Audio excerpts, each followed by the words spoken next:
Olá, meus amigos, sejam muito bem-vindos a mais uma unidade sobre o dano moral e o mero aborrecimento aqui da LAC Concursos em parceria com o professor Palomares. É um prazer imenso tê-los aqui novamente para agraciar as nossas aulas com a sua paciência.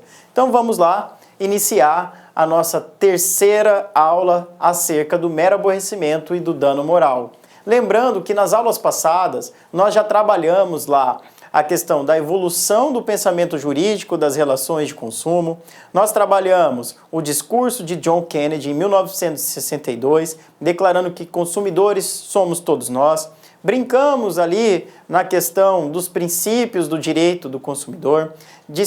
Aprendemos que o direito do consumidor é um direito fundamental, de status constitucional, cláusula pétrea, que não pode sofrer retrocessos, bem como ser um princípio da ordem econômica no artigo 170, inciso 5º da mesma Constituição Federal. E aí nós avançamos nos estudos. Nós chegamos ao conceito de fornecedor, chegamos também ao conceito de consumidor e aprendemos que consumidor existem 3 teorias para explicar a sua conceituação, em especial para as pessoas jurídicas que são consumidores, sendo elas a teoria finalista, teoria maximalista e teoria finalista aprofundada ou mitigada.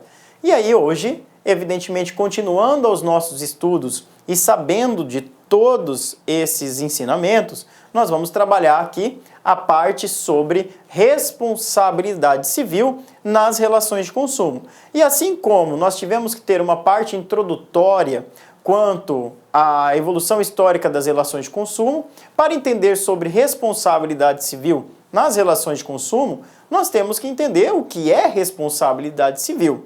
Então, eu fiz um apanhado aí da teoria geral da responsabilidade civil, para assim nós trazermos essa teoria geral para o direito moderno, que é o direito do consumidor, ok? Então vamos lá. A pergunta que eu começo aqui a nossa aula é o seguinte: de quem é a responsabilidade? Estou provocando mesmo você que está aí do outro lado. Toda vez que acontece um problema, a gente pergunta: de quem é a responsabilidade? E aí a gente tenta identificar de quem é essa responsabilidade. Logo em seguida vem uma outra pergunta: de quem é a culpa? E é aí que muda toda a situação da responsabilidade civil no direito do consumidor. Nós ainda sofremos muito com a era sólida das relações humanas, que é a questão de que a responsabilidade daquele que causava o dano necessitava da comprovação do elemento culpa. Então, por isso que muitas vezes hoje a gente ainda pensa: nossa, de quem é a culpa? Mas ele não teve culpa e foi condenado.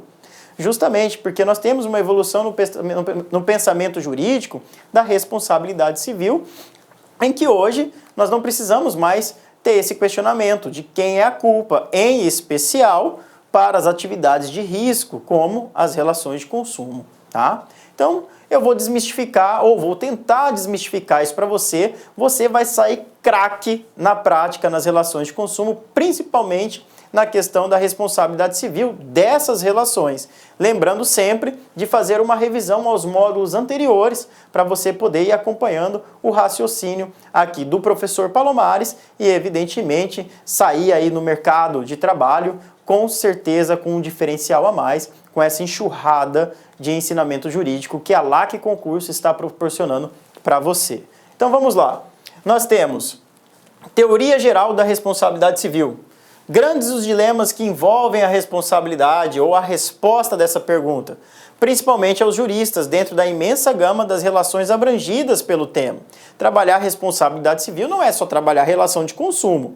Nós trabalhamos a responsabilidade civil nas relações de família, nas relações empresariais, nas relações sucessórias e assim sucessivamente, condominiais, contratuais, extracontratuais. Tá? Então, a gente precisa entender sobre, de maneira geral, a responsabilidade, para aí poder saber qual a teoria é aplicada na relação de consumo.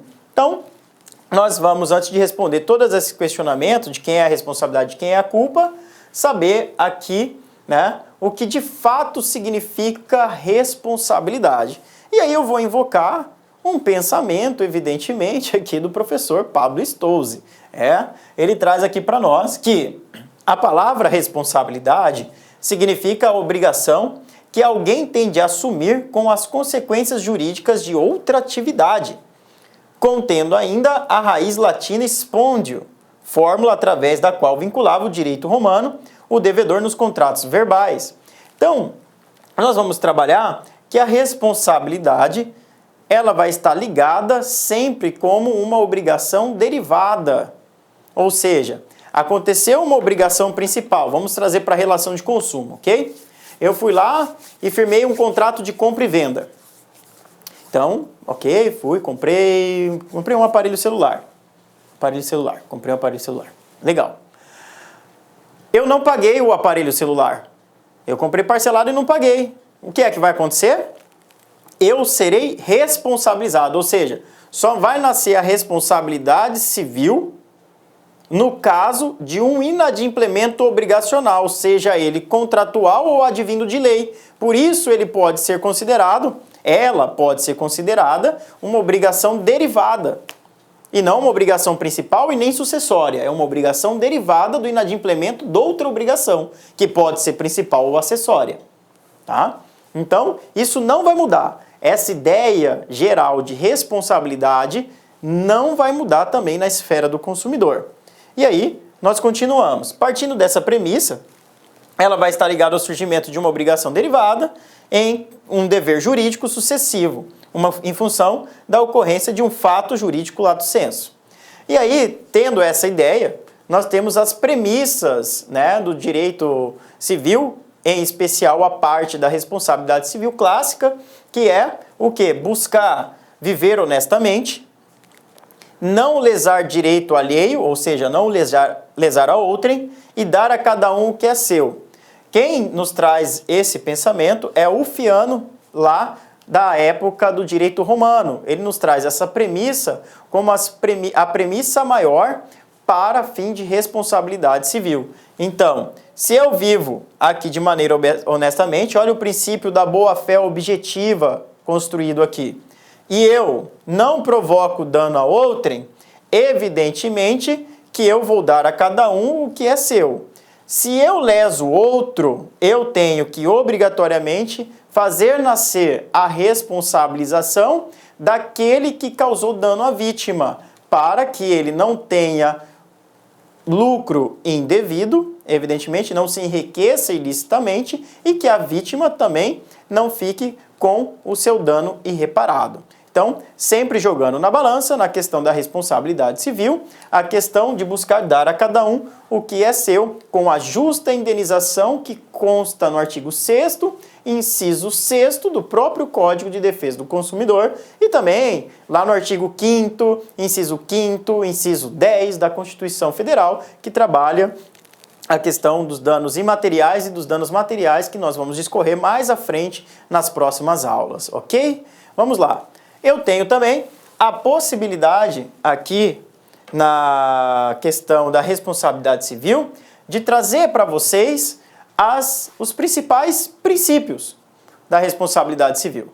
Então, eu tenho aqui Olá, meus amigos, minhas amigas, sou o professor Luiz Antônio de Carvalho, estou aqui para fazer um convite muito especial para você que acabou de assistir aí essa videoaula do nosso querido, do nosso professor Palomares aqui da Lá Concursos. Esse vídeo ele desenvolve matemática muito interessante relativa ao direito do consumidor. E olha só, vem comigo, você quer assistir esse vídeo 100%, é só você clicar no link aqui embaixo do vídeo, na descrição do vídeo, e nós temos um curso Direito do Consumidor com o professor Palomares. O investimento é de apenas R$50 e o prazo de acesso são 60 dias. Durante esse período, você poderá assistir quantas vezes quiser e na hora que desejar. Bacana, meus amigos? Tem mais uma coisa. Você quer o material de apoio do professor? Então clica aqui embaixo que você consegue fazer o download gratuitamente no nosso site. Ok, meus amigos? Então espero vocês aqui na Lá Concurso. Forte abraço. Tchau, tchau. Clique lá.